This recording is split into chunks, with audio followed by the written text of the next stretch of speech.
31 de março de 2021, uma data histórica. Essa é a 37ª reunião ordinária do Rotary Clube de São Paulo, ano Rotário 2020-2021. Eu sou Roberto Souza, protocolo dessa reunião. Obrigado, muito obrigado pela presença de todos. E um instante da sua atenção, por gentileza. Quero informar que essa reunião está sendo gravada e as imagens e o áudio serão veiculados em nossas mídias sociais. No website, no YouTube, no Instagram, para atingir o público mais jovem, e também no Facebook.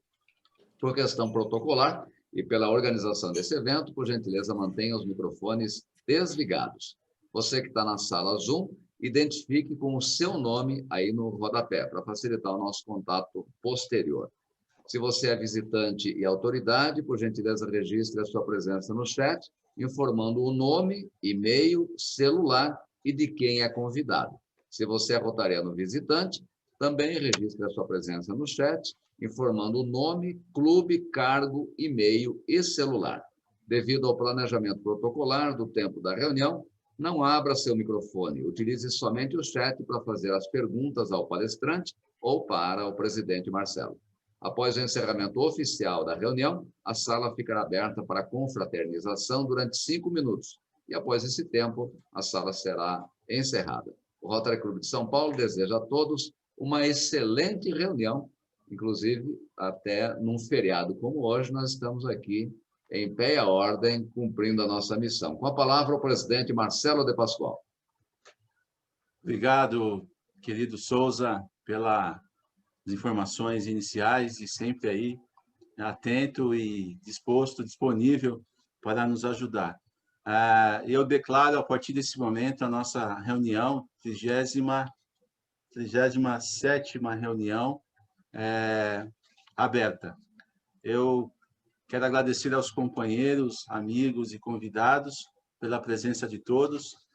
Como disse o nosso querido protocolo, um feriado, mas não poderíamos deixar de fazer a nossa reunião de quarta-feira, porque eu acredito que é um momento onde nós todos nos encontramos, podemos ver como cada um está, conversar um pouco, fazer o nosso companheirismo também.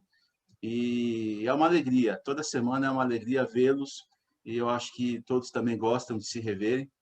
Então, é muito bom estar com vocês, mesmo nesse feriado antecipado, e vamos estar juntos hoje. Eu convido a todos que, junto comigo, saudemos a bandeira nacional.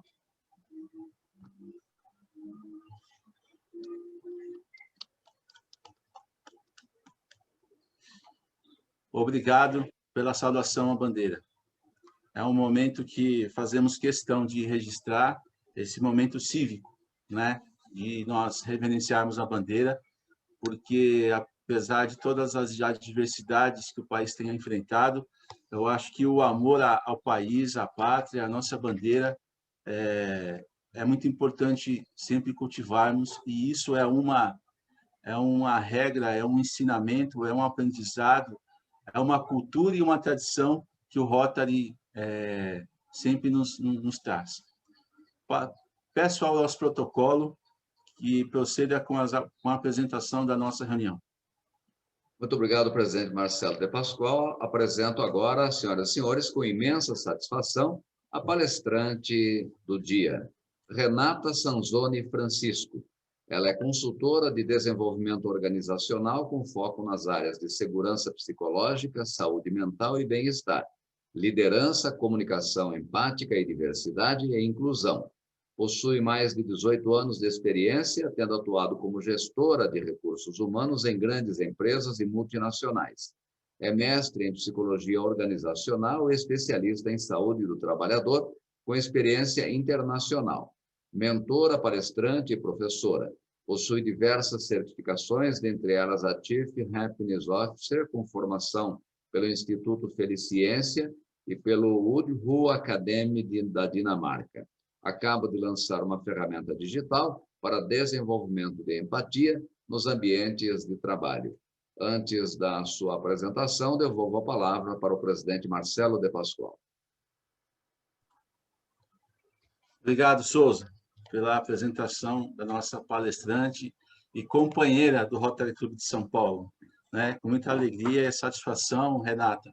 É uma satisfação tê-la no nosso clube, né? Fazendo parte aí de nosso São Paulo. E obrigado por ter aceitado nos trazer essa palestra, estar disponível hoje, num feriado, né? Para nos trazer algumas informações e um assunto muito interessante. Então, eu já passo a palavra para você para que inicie a apresentação. Olá, obrigada, Marcelo. Prazer aqui poder falar hoje com vocês. Acho que independente de ser o feriado, né? Imagino que a maioria talvez esteja numa rotina normal, de home office, em casa, enfim, com a família, trabalhando, ou pelo menos aproveitando, acho que esse período que a gente tem aí, que não é e não é, né? Acho que oficialmente a gente tem um feriado, mas infelizmente são por causas que não são livres escolhas, né? Enfim, diante dessa realidade que a gente está enfrentando. Marcelo, eu já estou habilitada aqui para compartilhar meus slides. Eu nem olhei aqui na... Deixa eu ver. Sim. Perfeito. Bom, quanto tempo eu tenho, Marcelo? 25 minutos. Tá. Depois a gente abre para perguntas. A gente tenta negociar os 25 para 30, vai.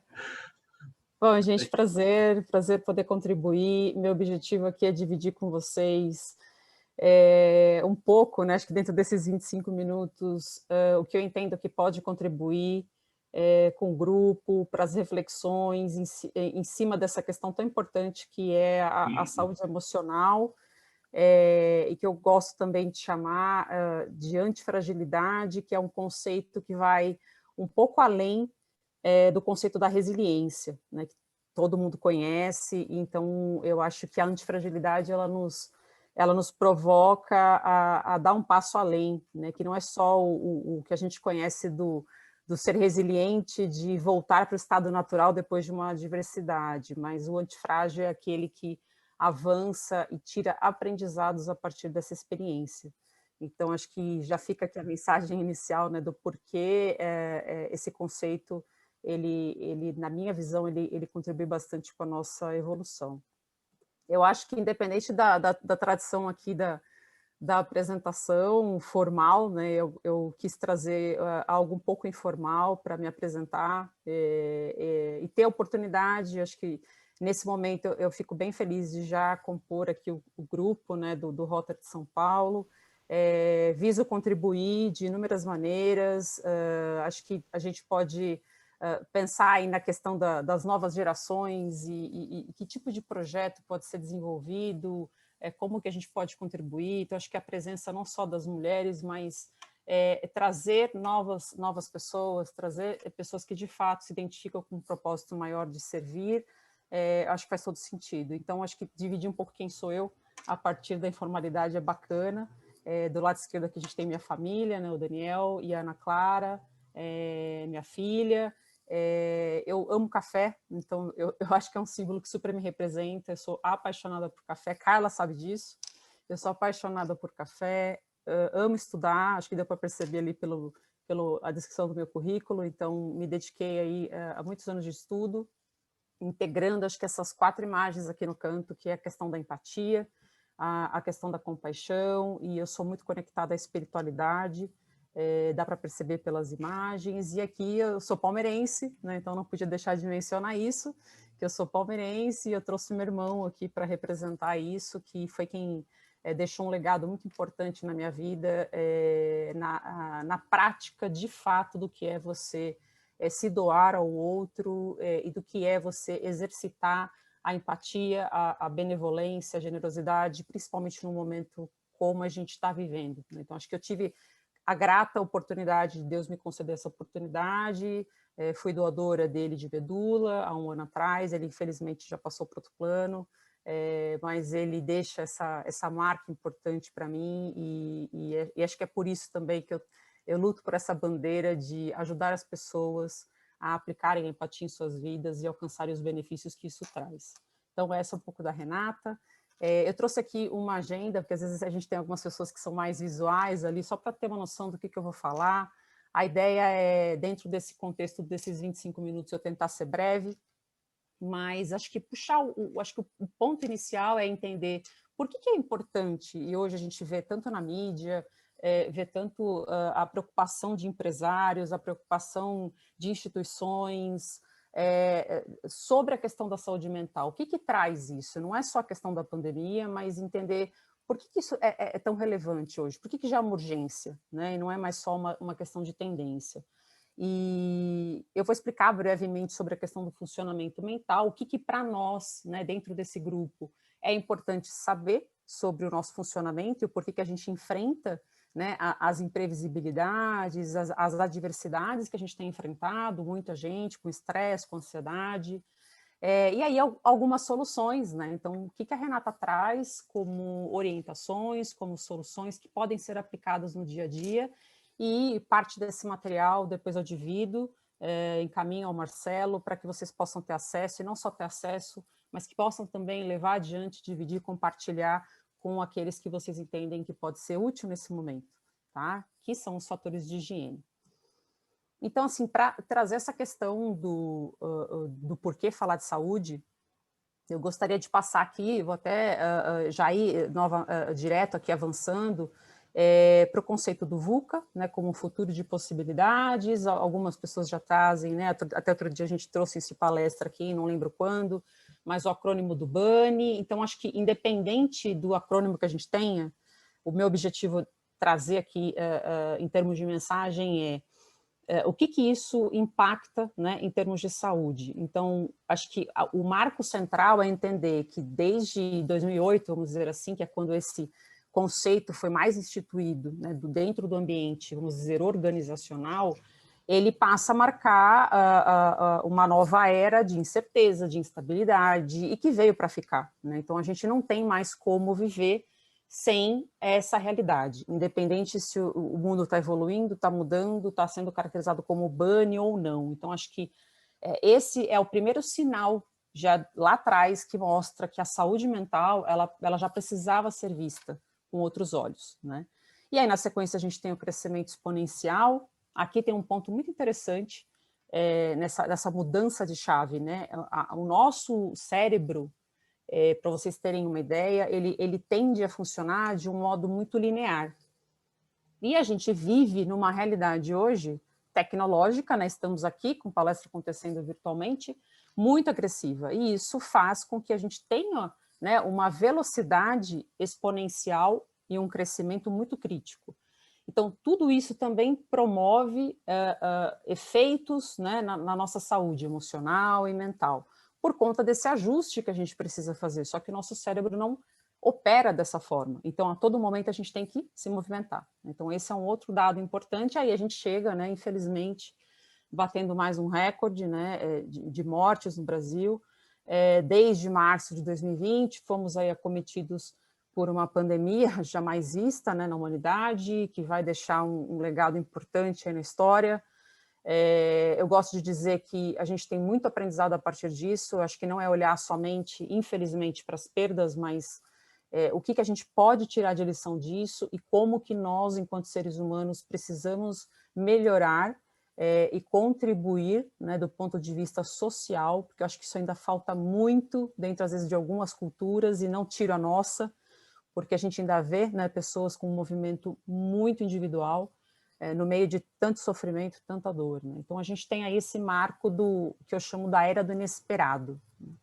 E aí isso traz uma avalanche, né, onde mostra que a saúde, então, ela não é mais uma tendência e ela passa a ser uma urgência, né, institucional, social, do ponto de vista do negócio, enfim, para toda a humanidade e de forma integrada. Acho que a gente nunca viveu algo que acometesse todos a todo momento, né, globalmente. E aí, para entender o que isso gera, né, em termos de efeito impacto na mente, eu trouxe aqui uma representação para vocês entenderem que quando o nosso cérebro está adaptado a operar no modo sobrevivência, né? a gente não está acostumado a gastar energia a todo momento, né? Para vocês terem uma ideia, vamos dizer aqui, de uma perspectiva de 2.000 calorias que uma pessoa precisa diariamente, aproximadamente 500 calorias são dirigidas ao cérebro somente para ele operar. É muita energia. Então, imaginem que, diante de um cenário de mudança, como a gente vive, e agora vamos dizer que 2021 está mais ainda exacerbada, né? A todo momento a gente tem uma informação nova, é mudança, impacto, jamais visto antes como nas Forças Armadas, agora as mudanças que estão acontecendo, que mensagem que isso traz para a gente? De muita insegurança, de muita instabilidade, e aí a gente tende a operar internamente com maior gasto energético. E aí isso leva a um movimento natural de resistência do nosso corpo. A gente tem que operar a todo momento se adaptando, né? O que vem amanhã, né? O que ficou ontem, e aí esse movimento desgasta a gente, e aí é onde acontecem as alterações psicológicas. Então eu achei muito importante trazer essa informação para vocês, para entender que isso tem uma explicação, né? Não é por acaso, né? Então as pessoas estão hoje adoecendo, a gente tem as condições de estresse, ansiedade, depressão. O Brasil, infelizmente, é um dos países com maiores índices de depressão. A gente vem subindo numa escala de burnout violenta, que já antes da pandemia já vinha sinalizando que a gente tinha aproximadamente ali 70% de pessoas sendo impactadas com burnout. Então, quer dizer, o quadro já era crítico, né? E agora ele só agravou ainda mais. E aí a gente vive desafios comuns, né? Como eu já disse, a ansiedade, como que a gente equilibra a partir de agora a demanda, né? Mulheres aqui que estão aqui também, como é que concilia, quem tem filho pequeno, mesmo quem não tem, como é que se adapta a uma nova realidade, como é que trabalha às vezes numa casa que não tem cômodos suficientes para estudar, para trabalhar, e aí ainda ter que cuidar da saúde, né? E permanecer focado. Então são esses os desafios que a gente tem enfrentado, e aí eu trago algumas possibilidades para vocês refletirem, e uma delas eu gosto de trabalhar e trabalho muito com isso, que é a questão das forças pessoais de cada um.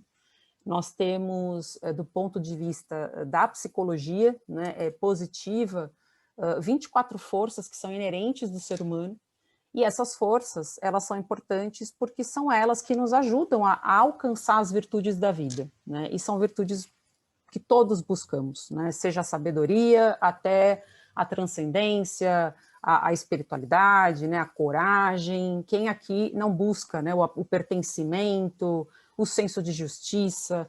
Então, são virtudes que todos nós visualizamos e buscamos alcançar na vida. E as forças, elas são os recursos que nos ajudam não só a sermos mais resilientes e antifrágeis, mas também a alcançar esse senso de bem-estar e de felicidade que vem por meio da virtude.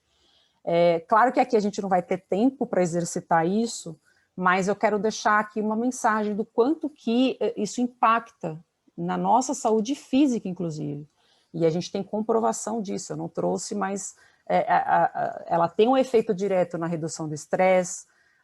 Uma vez que a gente aprende a utilizar mais aquilo que a gente tem como força interna, a gente se relaciona melhor, a gente aumenta as experiências positivas em relação às negativas do dia, por exemplo. É muita mensagem na mídia, a gente recebe a todo momento agora, né, informação negativa, vindo de tudo que é lado, seja política, econômica, social, de tudo que é lado.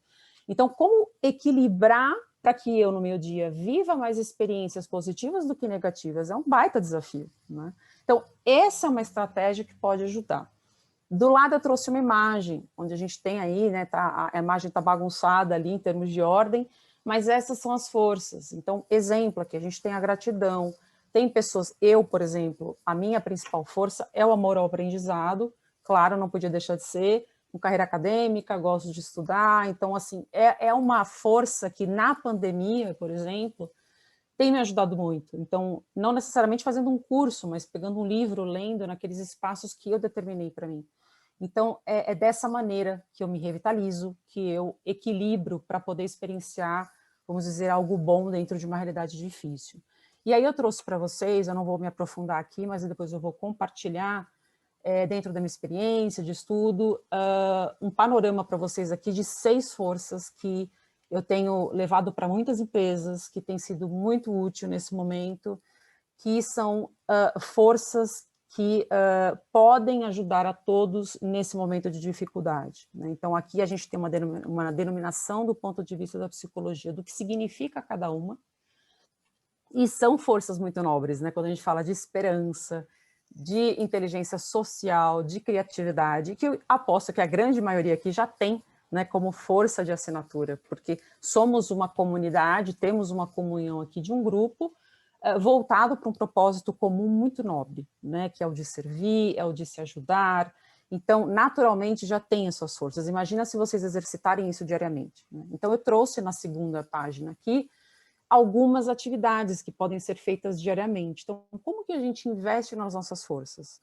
Diariamente, a gente pode executar algumas ações intencionais. Então, por exemplo, na bondade, doar o tempo ao quem você gosta, seja por uma ligação, puxa, bateu a saudade, manda o WhatsApp, que hoje é prático, o simples ato de dizer uma palavra gentil, a generosidade hoje, a bondade, ela é comprovadamente o maior recurso que a gente tem de impacto positivo no bem-estar humano. Estava ontem, eu faço uma formação em neurociência da felicidade, e a gente estava discutindo isso ontem, com estudos recentes. Então, o quanto que a gente precisa, né, estimular isso na sociedade, porque a generosidade, ela comprovadamente eleva o nosso bem-estar, porque é exatamente o ato de fazer o bem ao outro. E aí, para ir fechando, eu trago a importância da alfabetização emocional. Ninguém aqui aprendeu, né, em tempo de escola ou na faculdade, o que é se alfabetizar emocionalmente, como que eu lido com a emoção, ninguém aprendeu isso. Os nossos filhos também, agora que a gente percebe esse movimento nas escolas, acho que por consequência, inclusive, da pandemia, isso vai se tornar mais evidente. E aí existem maneiras de fazer isso individualmente, não só por meio da ferramenta que na abertura aqui foi mencionado, que eu estou lançando em breve, já está no ar agora no meio de abril, que é voltado para apoiar as pessoas a desenvolver a empatia e a compaixão, seja na prática do ambiente de trabalho, a gente também pode fazer isso diariamente. E aqui são os 3 elementos de como que a gente faz isso, né? Então, a partir do momento que eu estou num dia difícil, ou eu não estou sabendo lidar com esse momento, ou eu estou em um desafio no meu negócio diante da realidade, ou familiar, ou a perda de alguém, é observar o que está te incomodando. Então, é parar simplesmente para reconhecer, acolher esses sentimentos e poder, a partir deles, dizer, puxa, o que está por trás de mim, que tipo de necessidade eu tenho, que não está sendo atendida nesse momento, e o que eu posso fazer e colocar em prática, que está no meu alcance, que esse é o ponto, né? Não dá para a gente operar naquilo que não tem controle, como é a realidade atual, por exemplo, quando a gente olha para o nosso governo e tudo mais. Mas existem decisões que estão na nossa mão, e eu acho que essa é a mensagem principal, onde que você pode operar naquilo que está na sua mão. A autocompaixão, ela faz o mesmo movimento, né? É a mesma sequência, é a gente absorver aquilo que está incomodando, mas é a gente acolher com gentileza e não se culpar, né? Então, por exemplo, eu estou numa rotina complicada e em vários momentos ali na pandemia eu me peguei, poxa, eu não estou dando atenção devida para a escola, né? Tá acontecendo aula online, não estou nem acompanhando direito o que está acontecendo ali, poxa, não estou sendo atenciosa, aí você se culpa, né? Mulheres que estão aqui sabem disso, então, assim, a gente se culpa ou por conta da atenção. E aí é exatamente lembrar disso. Puxa, a Renata falou lá da autocompaixão, né? Será que eu posso ser mais gentil comigo e reconhecer que toda a humanidade está passando por dores, né? Cada um na sua peculiaridade, mas nenhuma dor é maior ou menor do que a outra, né? Ela é singular. Então, esse reconhecimento e exercitar isso diariamente, que não seja diariamente no início, mas algumas vezes, ajuda a fazer disso um hábito. E aí isso traz uma série de benefícios, como eu já disse. Uma vez que a gente exercita isso, eu acho que o meu maior objetivo quando eu falo da ferramenta e trabalhar com a empatia é desenvolver isso nos negócios, principalmente, com empresas humanizadas, que é um ambiente que possa existir coerência, né, na fala e na ação, que a gente está precisando tanto hoje que a gente não vê, né, em algumas ações, a presença, que é simplesmente você parar de fato para olhar para alguém, para escutar essa pessoa e não estar digitando e de repente falando com essa pessoa, porque você não está escutando verdadeiramente, né? Então é a presença, estar aqui e agora. E se mostrar vulnerável, né? O quanto que você precisa de ajuda, o quanto que você também não é perfeito, o quanto que você precisa de apoio nesse momento.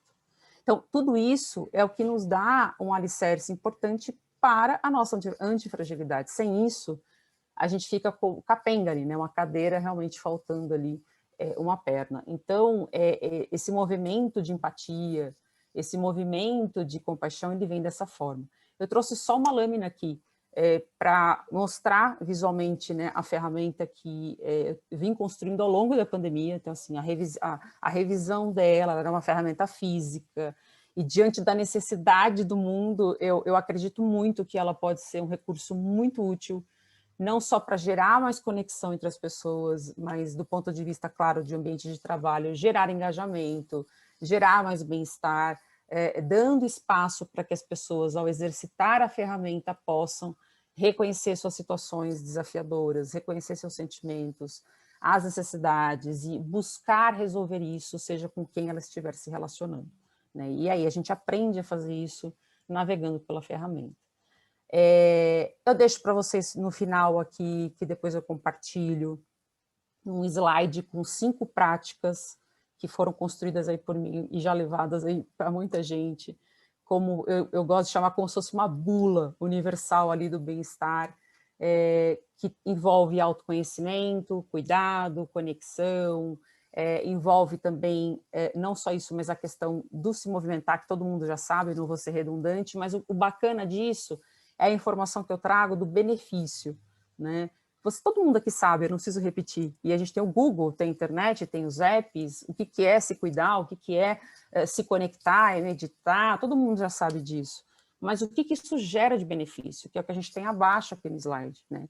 O equilíbrio do sistema nervoso, a autorregulação emocional, quando a gente se conecta com alguém que a gente gosta, esse movimento que acontece aqui hoje, esse movimento que acontece no Rotary às quartas-feiras, ele é um movimento de conexão que reforça dentro da gente um senso de pertencimento, que vai impactar na minha satisfação, na minha felicidade, no meu enfrentamento da dificuldade. Então, usando o exemplo aqui do que acontece normalmente. E aí os outros aspectos é a nossa rede de apoio, é a questão de exercitar experiências de meditação, puxa, tenho dificuldade, tenta ao menos entrar em contato com você, seja 5 minutos por dia. A nossa aprendizagem, que acho que ela tem que ser contínua, né? Tá todo mundo aqui, aposto que tem pessoas que tinham dificuldade, às vezes, de operar uma apresentação, um slide, teve que se virar e se adaptar para o digital, né? Eu sei disso. E se responsabilizar, né? E não se vitimizar, como eu disse, buscando resolver ou encontrando alternativas que nos ajudem a buscar um equilíbrio no dia a dia dentro daquilo que está no nosso alcance. O que tem em vermelho são os pontos de alerta, né? Ou seja, então a Renata, né, apresenta que se a gente não fizer isso, eu corro risco de cair naquilo, né? Então essa é a intenção, e de mostrar que se eu não tenho uma rede de apoio, eu me torno mais vulnerável emocionalmente, né? Se eu resisto em aprender e me adaptar, eu fico presa na obsolescência, né? Então, como que isso me limita para enfrentar o futuro do trabalho, por exemplo? Então, eu trago essa reflexão para vocês e vou compartilhar. Esse check-up também vou deixar na mão de vocês, tem algumas perguntas que eu preparei para trazer, onde vocês podem se aplicar semanalmente.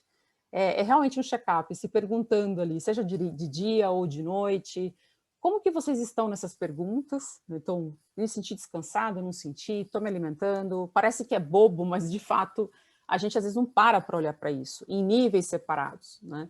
Então eu separei isso, partindo da premissa que o bem-estar, que é o que eu estudo, ele é integrado, né? A gente não tem só um campo, né? A gente não tem só emocional, não tem só mental, a gente é cognição, é físico, é tudo. E aí, a partir das respostas, vocês têm um sistema ali, um farol, né, onde indica, puxa, estou com muito vermelho aqui, né, tudo não, ou não fiz, isso indica um sistema de alerta. Então, o que eu posso fazer para ir para o verde? Né? Ou o que eu posso fazer para ir para o azul, que é o ideal? Né? O azul é o sistema que nos leva para frente, para o protagonismo. E aí eu trago, por conta que eu estudo a questão da neurociência, o que isso gera no cérebro. Então, a gente tem liberação de dopamina, que gera contribui para a questão do bem-estar. Se a gente fica no alerta, a gente tem uma liberação danada de adrenalina e cortisol, que a maioria aqui conhece, e aí isso impacta em riscos, né, de problemas do coração, problemas de saúde.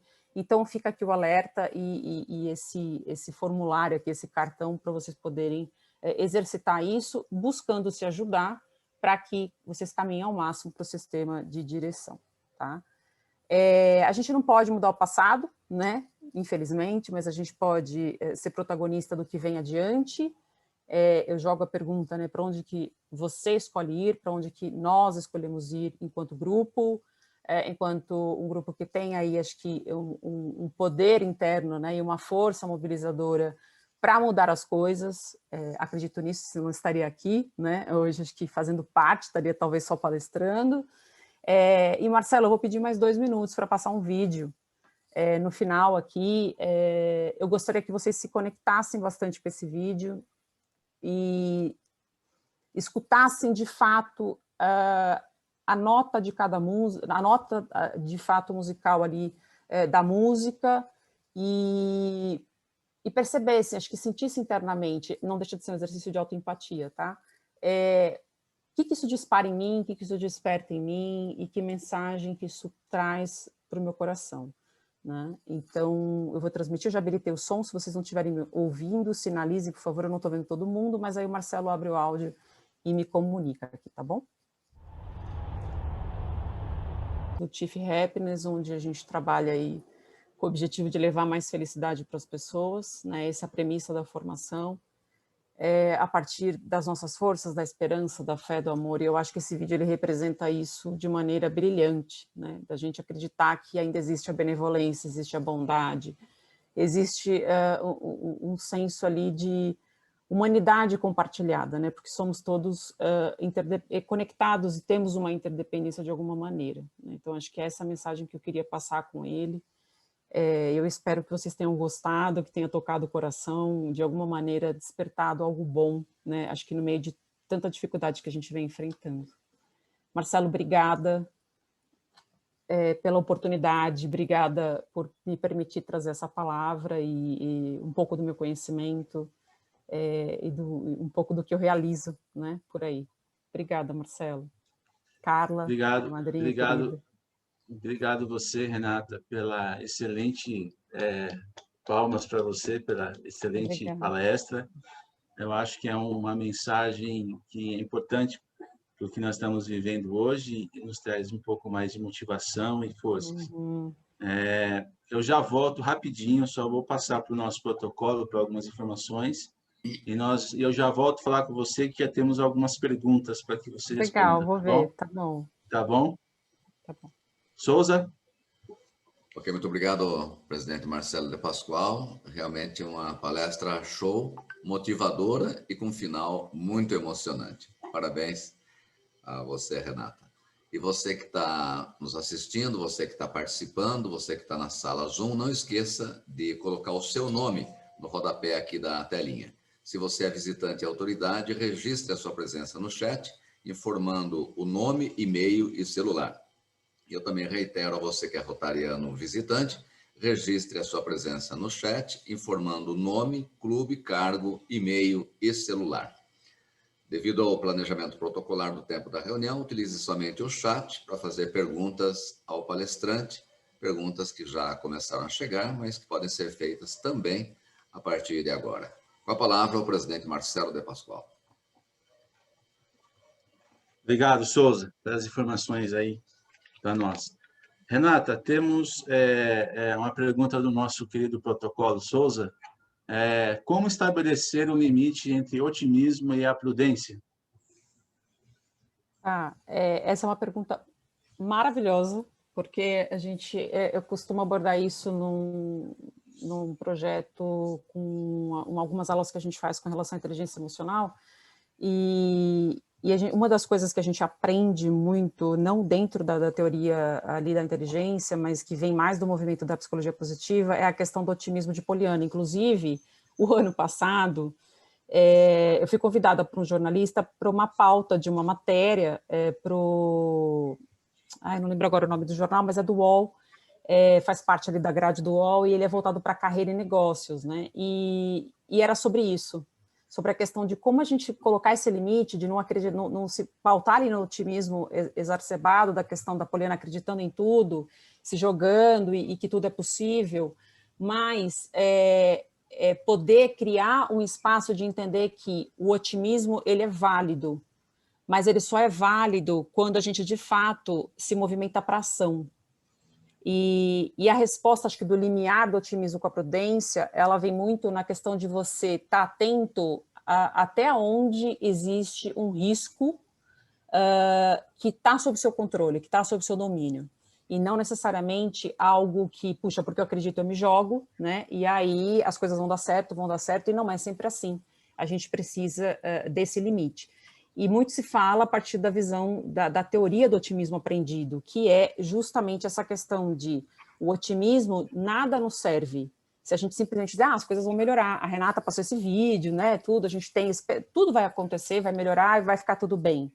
Só que ele depende, ele provoca, mostrando o quanto que ele só funciona quando a gente, de fato, se movimenta, né? Então, o resultado vem do movimento. E aí, lógico, com essa questão de atenção aos riscos e ao controle da situação. Bacana. A Carla também faz uma pergunta.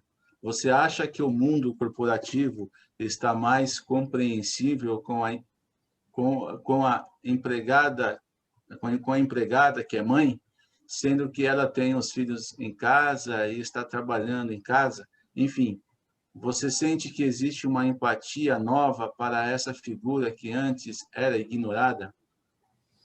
Olha, Cá, esse é um movimento que vem crescendo, ainda falta muito, eu não vou ser... É o risco do que eu falei do otimismo, né? É o otimismo consciente, né, de que é possível, isso tende cada vez mais a aumentar, a gente já tem um espaço maior dessa fala da questão do papel do feminino, principalmente em projetos ligados à diversidade e inclusão, né? Então, eu faço parte, inclusive, de um projeto grande, muito grande aí, onde eu estou apoiando na execução desse projeto para toda a cadeia de fornecedores de uma grande empresa, e parte disso envolve também olhar para o grupo de representatividade das mulheres. E uma das metas é exatamente a meta de retenção de mulheres com filhos pequenos e de mulheres que voltam da questão da licença maternidade.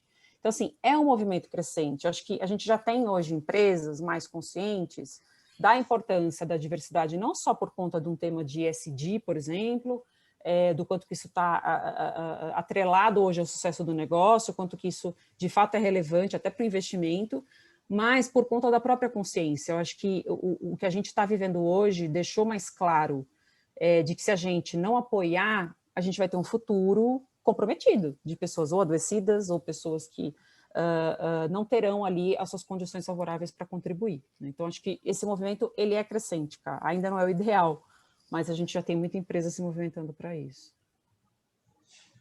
Bacana, Renata. Temos outra pergunta do Roberto Souza.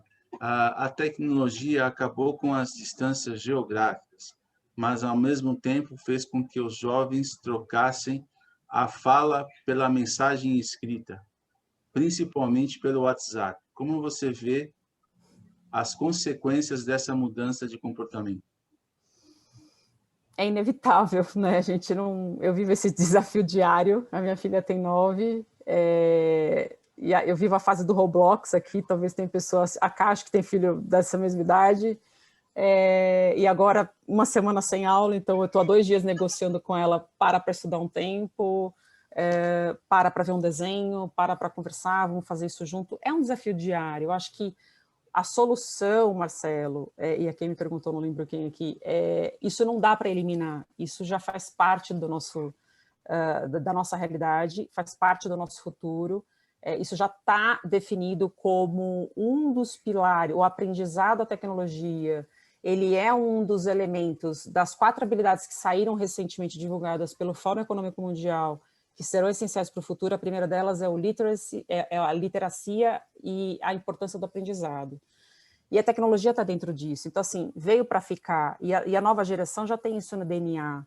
Eu acho que cabe a nós ter a consciência dessa realidade e buscar formas para se conectar. Acho que o segredo está sempre na conexão, em qualquer negócio. Ele começa na conexão, né? Então, eu acho que a gente tem que, conscientemente, reconhecer aonde às vezes está sendo ultrapassado o limite e tentar puxar e se conectar e criar iniciativas para gerar mais conexão com o jovem, entre a família, porque senão a gente fica só no celular. Okay. Renata, eu tenho uma pergunta assim, com relação, você trabalha muito com empresas, né? E eu queria saber como é que está sendo a relação, essa mudança, a gente sabe que de uma forma vai ter uma adaptação, mas o fato de as pessoas estarem em home office e houver essa quebra de relacionamento entre os empregados, né? Porque sempre tinha aquele momentinho do café, onde você ia encontrar um amigo, batia um papo. Então, eu sinto que está havendo uma certa frustração, né? Alguns colegas me compartilham muito isso, né? Alguns clientes, né? E isso está gerando alguns problemas psicológicos na equipe, né? Então, queria que você comentasse um pouco nesse sentido, ainda mais que é uma geração, é um misto, né? Tanto jovens como uma pessoa de uma média idade. Que você comentasse um pouco isso. Então, Marcela, a gente fala de uma previsão, infelizmente, assim, pós-trauma, né, que é o que a gente chama aí quando a gente vive pandemias como essa, como já vivemos no passado, situações, claro que nada comparado ao coronavírus, mas de impacto significativo também, né? Então, sempre existe, seja em guerra, seja que a gente praticamente está num cenário de guerra, né? Consequências pós-traumáticas, seja de perda, de luto e de impacto direto por condições que a gente está vivendo, de desemprego, de miséria. Infelizmente, o Brasil já está fazendo parte novamente de um mapa de países ali, né, em relação à questão da fome. A gente certamente volta para essa realidade de uma miséria muito mais presente. Então, não dá para dizer que isso não vai existir, né, em termos de impacto e o quanto que o relacionamento também fica prejudicado por essa relação que a gente tem hoje muito digital e tudo mais. Eu acho que levar essa informação para as empresas, que é o que está sendo feito, né, em iniciativas, e cada vez mais existe uma intenção de levar isso e as previsões futuras, de como solucionar. Então, criar espaços de interatividade. Muitas empresas já estão reduzindo sua estrutura, mas já estão pensando em ter ali, pode não ser aquele formato como era antigamente, mas no mínimo ter um estilo de hub, onde você pode, ao sentir a necessidade de interagir ou de ter uma reunião presencial, que quer que seja, você ter um espaço para contar, para equilibrar a sua rotina. Invariavelmente, o home office veio para ficar e muitas pesquisas mostram que as pessoas ainda tendem a preferir, no mínimo, o modelo híbrido, né? Porque as pessoas viram a produtividade acontecendo, mas a minha ressalva fica, o quanto que a gente se administra diariamente para colocar esse limite, né? De perceber, eu estou em casa, mas qual que é o horário de trabalho? Porque às vezes a gente excede, eu já excedi e venho percebendo, poxa, deu 8 horas, você está aqui, né? Trabalhando, caramba, né? A família, e eu acho que se a gente não se ajudar e pôr esse limite, cada vez mais a gente vai comprometer a interação, as relações, e é inevitável o impacto disso na emoção, na saúde física, na saúde como um todo, né? Então, acho que, como negócio, vem a solução de criar espaços alternativos para ter maior interatividade, mesmo no digital, ter conversas mais informais, não só reuniões, de repente ter um dia que é sem reunião e promover trocas ali, simplesmente de abrir a câmera e falar, oi, tudo bem? Bom dia, como você está hoje? Eu estou passando aqui para saber como você está, né? Ter conversas mais simples, né, de vulnerabilidade, de fato, se abrindo ali para as questões do dia a dia, porque já mudou a realidade, não tem como evitar, e a gente tem aí uma premissa de que, infelizmente, virão, né, cenários muito difíceis do ponto de vista da saúde, né? Já tínhamos antes, né? Então imagina agora, índice de suicídio, que já vem aumentando. O Brasil também é referência, infelizmente, em questões de ranking de suicídio, de depressão, né? Então, ansiedade, estresse, a gente é praticamente o país de pessoas mais ansiosas, né? Então, declaradamente, somos reconhecidos como o país que temos mais pessoas ansiosas. Então, se a gente não se dá conta de ter a consciência e lidar com isso, como eu digo, da autorresponsabilidade, a gente vai perder o controle e vamos virar, né, uma sociedade ali de pessoas adoecidas, e aí tudo fica comprometido, né? Então, acho que É mais ou menos isso. Ok, obrigado. Não é fácil, o desafio é grande. O desafio é grande. Como a gente tem um tempo ainda de sobra, se alguém gostaria de fazer alguma pergunta, Abrir o pode áudio. abrir o áudio e faça a pergunta. Marcelo, eu tenho uma pergunta. Pois não, presidente Michel. Eu gostaria de saber da Renata se a gente deve ouvir menos notícias ruins para baixar ou para eliminar o pessimismo.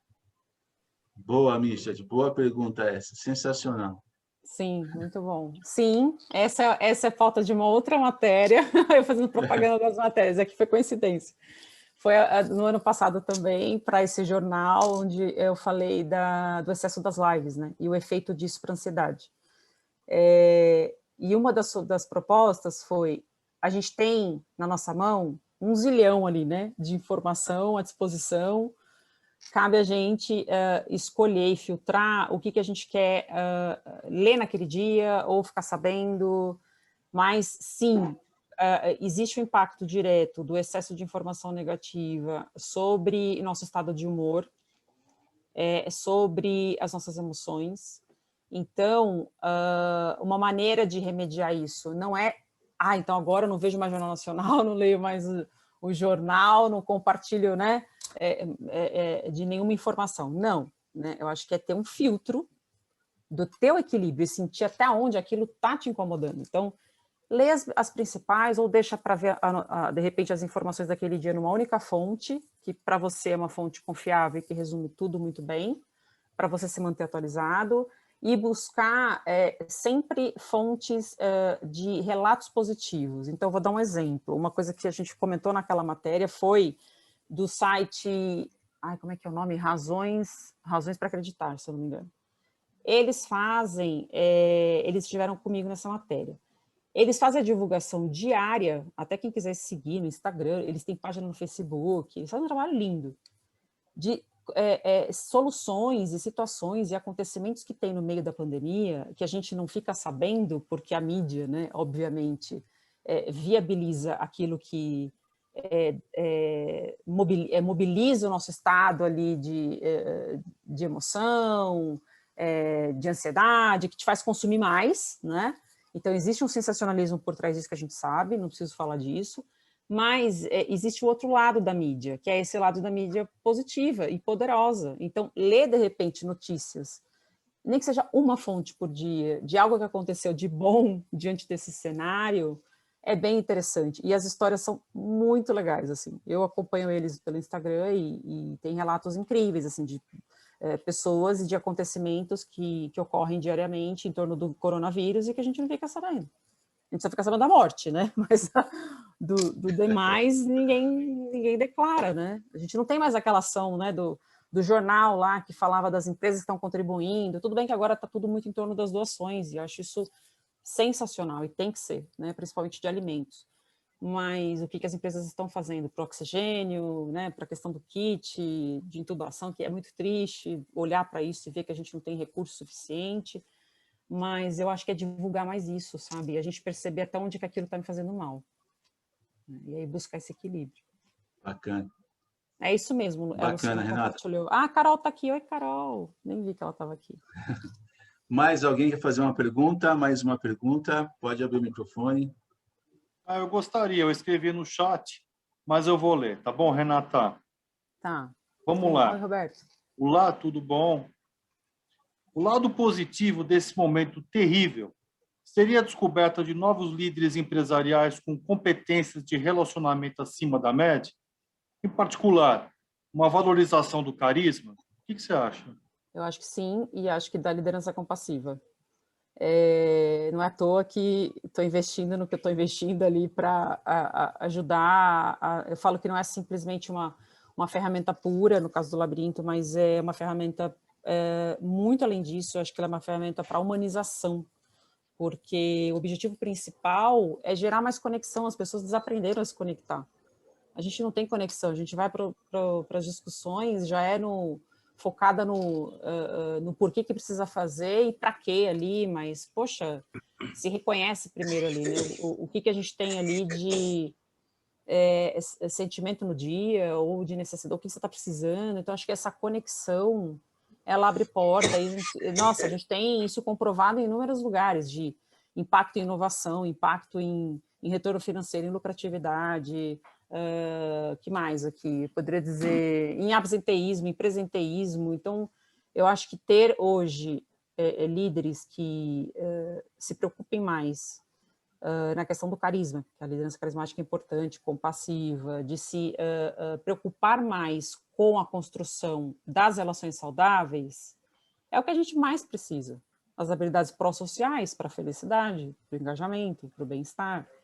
E não só porque isso é um tema, ou porque a gente tem hoje impacto da própria questão que eu trouxe do ESG, né? A gente não tem só por exigência, mas porque existe um movimento, por exemplo, do próprio capitalismo consciente.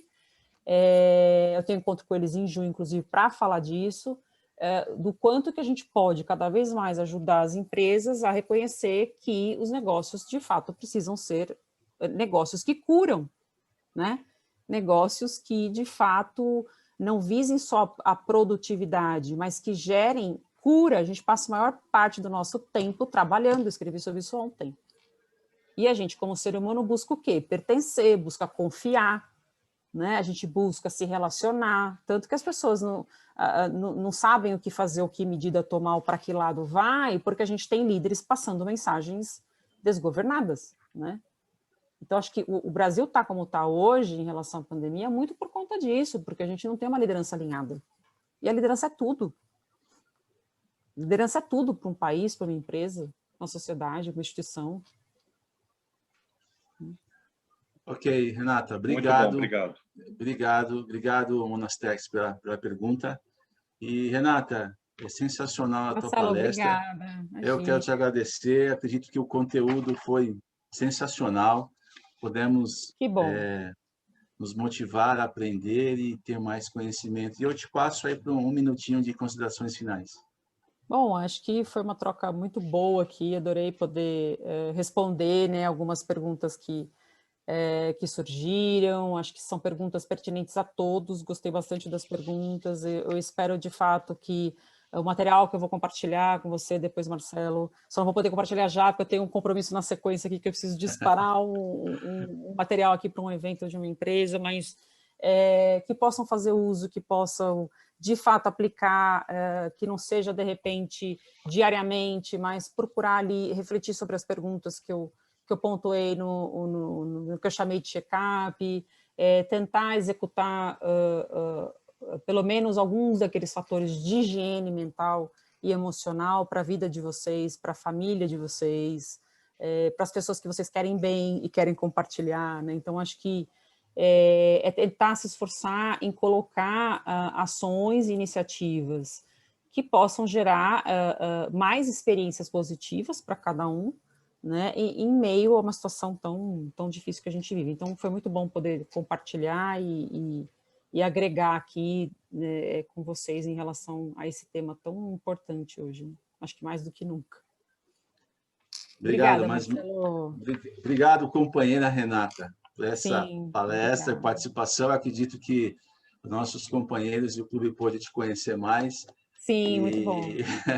Né, conhecer mais o teu trabalho, a tua pessoa, e foi sensacional. Obrigado mais uma vez. Quem sabe, né? Não faremos uma grande causa em prol de expandir a capacidade das pessoas colocarem a empatia na prática. Vamos desenvolver um trabalho, um projeto. É muito importante. Tá bom. Precisamos de pessoas mais empáticas e bondosas, não que não tenhamos, porque empatia é necessariamente uma habilidade que todos nós temos. A questão é que a gente às vezes precisa treinar, né? E colocar isso em prática, o saber ouvir, o observar e saber o momento de falar, né? E de silenciar. E de se ajudar, né? Vamos sim, vamos pensar em alguma coisa nesse sentido, tá bom? Obrigado. Tá bom. Obrigada, bom, pessoal, quero agradecer a todos. por estarem presentes nessa reunião. Sensacional, podemos aprender bastante coisa, podemos nos informar. E eu queria, o nosso querido protocolo ia fazer essa parte, mas caiu a internet dele. Então, eu quero agradecer a todos os nossos visitantes de hoje, tanto os companheiros de outros clubes, amigos, convidados. Agradeço a todos pela presença em nosso clube, num feriado. E é muito bom ter vocês aqui hoje e compartilhar aí dessa companhia, como bem disse na apresentação da Renata. Essa conexão, nesse momento, é muito bom. E eu sei que, tanto para mim, para muitos, acho que todos, é muito bom se conectar às quartas-feiras com o nosso Rotary Clube de São Paulo. Tá bom? Partindo para o encerramento, eu queria dar alguns avisos, né, que são bacanas também, que são os aniversariantes do mês, né, do mês de março. Né? Nosso querido Michard Abdul Alab fez aniversário no mês de março. O José Roberto Silva de Arruda, o Eduardo de Barros Pimentel, o Milton Kiyoshi, que está presente hoje conosco. Obrigado, Milton. O Clóvis Scripiliti, o José Antônio Encimas Manfré, o nosso querido Manfré, fez aniversário nesse mês. O Fernando Nobre também fez aniversário, nosso querido companheiro Fernando Nobre. Fizeram aniversários nesse mês de março. E aniversariantes Rotário. Ana Maria Poli fez aniversário de Rotary Clube de São Paulo, 2 anos. O Carlos Alberto Salvatore fez 50 anos de Rotary Clube de São Paulo. João Gilberto, nosso querido João Gilberto, meu advogado da presidência, fez 25 anos de Rotary Clube de São Paulo. Parabéns, João Gilberto. Obrigado aí pelo apoio de sempre. O Lívio Giosa fez 3 anos. O Luciano Pereira fez 1 ano. A Tânia, querida companheira Tânia, está presente aí, Tânia, fez 2 anos de Rotary Clube de São Paulo. Parabéns, Tânia, 2 anos. Que venham mais, obrigada, né? O Valdir o Valdir Poncho fez 1 ano de Rotary Clube de São Paulo. Então, esses são os aniversariantes rotários do mês de março. Parabéns a todos. E queria dizer que a semana que vem temos a nossa reunião semanal, a 38ª reunião ordinária. Então, eu já convido a todos que estejam presentes.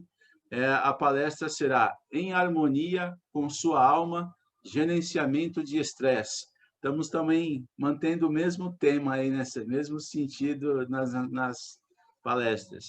A palestrante será Angélica Tavares Mazzucci, sobrinha do nosso querido Fredmo, né? O Fredmo que indicou, é o padrinho da palestrante.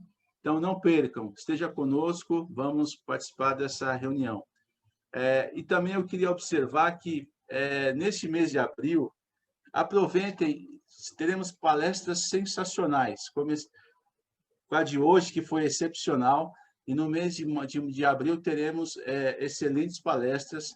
Então, agendem, não percam, e fecharemos o mês de abril com a participação do nosso querido Reginaldo Leme, né, falando de Fórmula 1, falando de automobilismo. Ele é um sócio honorário do Rotary Clube de São Paulo. Estaremos renovando o voto de honorário do Reginaldo Leme, e ele estará trazendo uma excelente palestra, contando algumas histórias, e aqueles que são de mais tempo no Rotary Clube de São Paulo, que o conheceram o seu pai, que foi rotariano também, teremos aí bastante novidades e informações. Então, eu agradeço a todos pela presença de hoje, um abraço a todos e declaro Marcelo, a reunião de hoje encerrada.